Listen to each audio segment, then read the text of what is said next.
स्वागत है साथियों आप सभी का GK24 के आपके अपने YouTube चैनल पर। दोस्तों आज की इस वीडियो में हम बात करने वाले हैं हमारे पीएम मोदी इस वक्त कहां पर है, तो वो है ब्राजील के अंदर, क्योंकि 18 यानी आज और कल 19 नवंबर को क्या होने वाला है, G20 की मीटिंग होने वाली है ब्राजील के अंदर। अच्छा 2023 के अंदर किस देश ने इसको होस्ट करा था, तो वो था हमारा प्यारा भारत। तो अभी वहां पे जब पीएम मोदी गए हैं तो इसका जियोपॉलिटिकली क्या इंपॉर्टेंस है, क्या होने वाला है, वो सब कुछ आज की इस वीडियो में हम डिस्कस करेंगे। क्या क्या चैलेंजेस आने वाले हैं, सब चीजें। तो चलिए शुरुआत करते हैं और सबसे पहले देखते हैं कि आखिर G20 समिट है क्या। तो देखो बेसिकली कुछ भी नहीं है G20 समिट। अगर मैं आपको बहुत ही लेमन टर्म्स में समझाऊं तो बहुत सारे लीडर्स जो है ना 20 अलग अलग देशों से क्या करते हैं, इसके अंदर इकट्ठे होते हैं, जैसे कि यूएस, चाइना, इंडिया और अदर कंट्रीज। ये बेसिकली वो वर्ल्ड की स्ट्रॉन्गेस्ट पावर कंट्रीज होती हैं, या फिर जो डेवलप्ड कंट्रीज का कह लो, या बहुत ही स्ट्रॉन्ग पावर जिनकी है, वो सारी की सारी एक जगह पे आती हैं, मिलती हैं और क्या डिस्कस करती हैं, प्रॉब्लम्स जैसे कि Wars, climate change, economic challenges.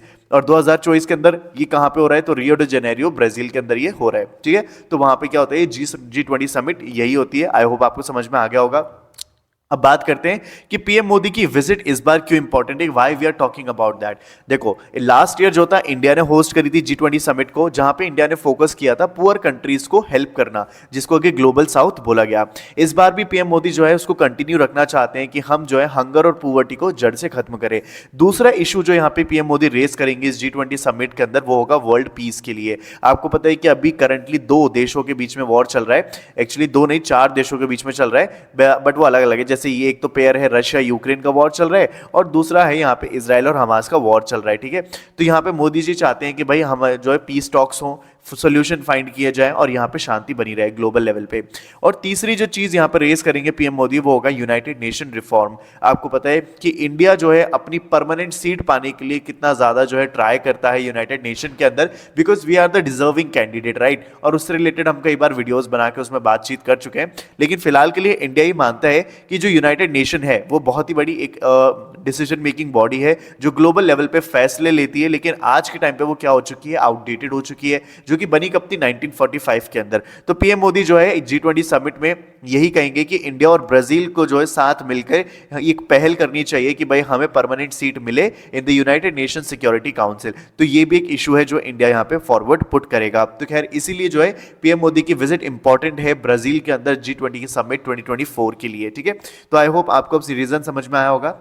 चलिए अब जानते हैं कि what else is happening at the summit, यानी कि और क्या क्या हो रहा है इसके अंदर। सबसे पहला क्लाइमेट चेंज, यानी कि देखो जो ब्राजील के प्रेसिडेंट है ना, वो यही फोकस करना चाहते हैं इस G20 समिट के अंदर कि जो क्लाइमेट चेंज है ना आज के टाइम पे एक बहुत ही बड़ा इशू बन चुका है ग्लोबली, जिससे कि हर कोई अफेक्ट हो रहा है। अब ये जो G20 के अंदर 20 देश आते हैं ना, ये 20 देश जो है वर्ल्ड के टोटल पॉपुलेशन में 80% कॉन्ट्रीब्यूट करते हैं। तो आप समझ सकते हो कि कितना ज्यादा लीड में चल रहे हैं in terms of contributing to the pollution. So इसीलिए इन सभी कंट्रीज को क्या करना पड़ेगा, लीड लेनी पड़ेगी इन फिक्सिंग दिस प्रॉब्लम। अगर इन्होंने अपना पॉल्यूशन कम कर दिया तो सोचो वर्ल्ड में कितना कम पॉल्यूशन जो है हो जाएगा। इसके बाद जो है यहाँ पे एक और जो है यहाँ पे पॉइंट रेज करना चाहते हैं लूला, जो कि क्या है ब्राजील के प्रेसिडेंट है। उन्होंने बोला कि जितने भी रिचेस्ट पीपल हैं वर्ल्ड के अंदर, उनकी 2% वेल्थ जो है हम उस पर टैक्स लगाएंगे, यानी उनको लेंगे और क्या करेंगे, पुअर कंट्रीज जो है उसकी हेल्प करेंगे। लेकिन ये थोड़ा सा टफ है कि भाई इस पे सभी लोग एग्री कर जाएं, क्योंकि ऐसा बहुत ही कम लोग होंगे जो इस पे हाँ करेंगे। फिर उसके बाद है बाइडेन लास्ट मंथ, यानी कि जो बाइडेन जो है अब वो फिलहाल लास्ट अपनी G20 की मीटिंग को अटेंड करने वाले हैं। उसके बाद कौन आ जाएंगे वापस है, हमारे डोनाल्ड ट्रंप आ जाएंगे, क्योंकि वो जीत चुके हैं वहां पे और अभी वो है यहाँ पे टेक ओवर कर लेंगे। तो बाइडेन जो है इस मीटिंग के अंदर जाके यही अश्योर करना चाहेंगे कि कोई भी लीडर आ जाए यूएस की तरफ से, लेकिन हमेशा वो क्या करना चाहेंगे, कोऑपरेशन के साथ काम करना चाहेंगे। तो ये जो है उनको पता है कि ट्रंप की जो स्टाइल ऑफ लीडरशिप है वो थोड़ी डिफरेंट है। तो खैर अपनी इस मीटिंग के अंदर वो लास्ट बार जा रहे हैं जो बाइडेन, उसके बाद कौन आ जाएंगे यहाँ पे, डोनाल्ड ट्रंप। ठीक है, तो ये भी हमने बात करी। नाउ चैलेंजेस क्या क्या है, देखो चैलेंजेस ये हैं कि अभी रिसेंटली कौन कौन से वॉर चल रहे हैं। एक तो रशिया यूक्रेन का वॉर चल रहा है, इजराइल हमास का वॉर चल रहा है, और ये मेजर डिस्ट्रैक्शन है। ठीक है, मतलब G20 के लिए अगर G20 पे बात होगी ना मेजरली, तो वो इन दो वॉर्स के ऊपर ही होगी, क्योंकि बहुत ज्यादा रिसेंटली न्यूज में बने रहे और काफी बड़ी मतलब लेवल पे उन्होंने डैमेज भी क्रिएट किया है, making it hard to focus on other problem like poverty, climate change. तो इसी वजह से इंडिया जो है अपने मेजर इश्यूज जैसे कि क्लाइमेट चेंज हो गया, पुअर्टी हो गया, या फिर यूनाइटेड नेशन के अंदर परमानेंट सीट को पाने को लेकर हो गया, ये बहुत ज्यादा अट्रैक्शन ग्रैब नहीं कर पाएंगे, as these two issues are very prominent at the G20 summit for 2024। अब यहां पे डिसएग्रीमेंट क्या होंगे, तो देखो डिसएग्रीमेंट ये होंगे कि कई सारी कंट्रीज जो है ना वो बिल्कुल भी अग्री नहीं करेंगी टू इशू मतलब क्लाइमेट चेंज के इश्यूज को हैंडल करने के लिए, या फिर नया टैक्स लगाना है बिलियनियर्स को उसके ऊपर के लिए। जैसे कि फॉर एग्जांपल रिच कंट्रीज जो है वो डेवलपिंग कंट्रीज को हेल्प करना चाहती हैं, जैसे कि China to help more, but China is resisting, यानी कि चाइना जो है रेजिस्ट कर रहा है, यानी कि बहुत सारे लोग जो है यहाँ पे अग्री नहीं करेंगे and there will be disagreements, that is for sure. ठीक है, अब यहाँ पे कुछ और बात करते हैं फैक्ट्स की। तो देखो, PM Modi was greeted warmly in Brazil. हमें ये चीज देखकर बहुत खुशी हुई कि हमारे जो भारत के लीडर हैं पीएम मोदी जब यहाँ पे ब्राजील के अंदर गए तो वहां पे संस्कृत चैंट करी, यानी कि संस्कृत के स्लोगन्स गाए गए और उनका जो है वेलकम किया गया। इससे ये समझ में आता है कि इंडिया को जो है ग्लोबली किस तरीके से रिकॉग्नाइज किया जाता है कल्चरल इन्फ्लुएंस को लेके। ठीक है, तो एक बहुत बहुत बड़ी बात है ये।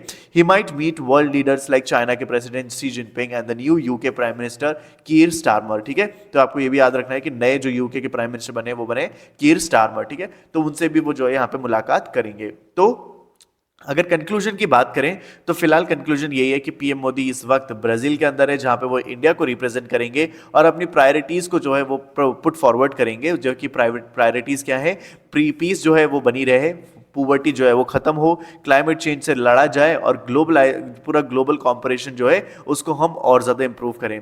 ये जो G20 समिट है वो स्पेशली चैलेंजिंग इसलिए ही है because of ongoing war and disagreements among the countries, लेकिन लीडर्स जैसे कि मोदी जी जो है वो ट्राई कर रहे हैं कि भाई वो प्रोग्रेस करें on issues that are affecting the world. ठीक है, जो हमारे पूरे नेशन को अफेक्ट कर रहे हैं, पूरे इंटायर ग्लोबल कम्युनिटी को अफेक्ट कर रहे हैं, तो उन पे वो जो है यहाँ पे ज़्यादा स्ट्रेस और ज़्यादा फोकस डालने की कोशिश करेंगे। खैर, ये थी हमारी आज की एक प्यारी सी छोटी सी वीडियो। उम्मीद है आपको वीडियो पसंद आई होगी, and if yes please do subscribe to our channel.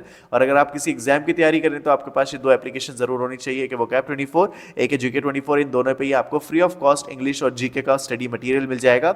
So I hope आपके जो भी व्यूज होंगे, वो कॉमेंट्स होंगे, वो आप सारे सारे मुझे कॉमेंट बॉक्स में लिख के बताएंगे एंड उनसे हम सभी पे बात करते हैं। तो चलिए मिलते हैं फिर अगली वीडियो में। Till then stay connected with GK24 and I will meet you in the next video.